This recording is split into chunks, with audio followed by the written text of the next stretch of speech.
एक छोटे से गांव में रामू नाम का मेहनती किसान रहता था। उसके पास हरे भरे खेत थे, जहां वह रोज सुबह सूरज निकलते ही काम करने पहुंच जाता। एक दिन खेत में काम करते समय उसने देखा कि एक कबूतर घायल होकर जमीन पर पड़ा है। रामू को उस पर दया आई।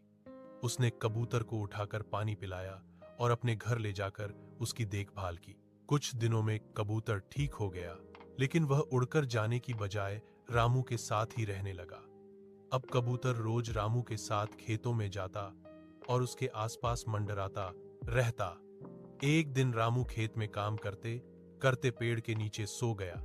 तभी कबूतर जोर जोर से फड़फड़ाने लगा। रामू की नींद खुली तो उसने देखा कि पास ही एक सांप उसकी ओर बढ़ रहा था।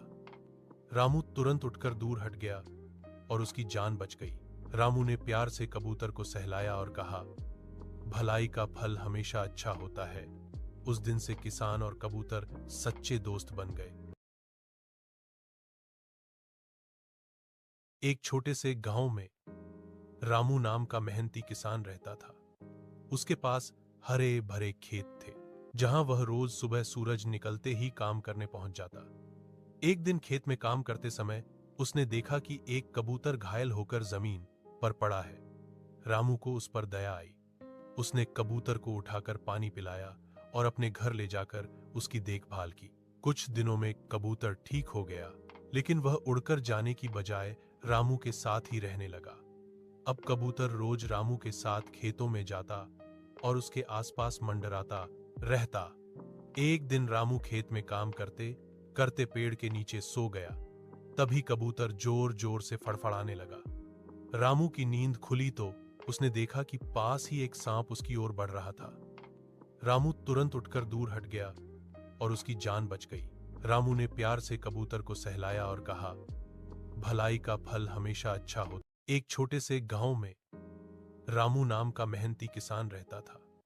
उसके पास हरे भरे खेत थे, जहां वह रोज सुबह सूरज निकलते ही काम करने पहुंच जाता। एक दिन खेत में काम करते समय उसने देखा कि एक कबूतर घायल होकर जमीन पर पड़ा है।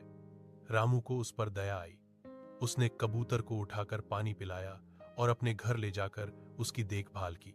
कुछ दिनों में कबूतर ठीक हो गया, लेकिन वह उड़कर जाने की बजाय रामू के साथ ही रहने लगा। अब कबूतर रोज रामू के साथ खेतों में जाता और उसके आसपास मंडराता रहता। एक दिन रामू खेत में काम करते करते पेड़ के नीचे सो गया। तभी कबूतर जोर जोर से फड़फड़ाने लगा। रामू की नींद खुली तो उसने देखा कि पास ही एक सांप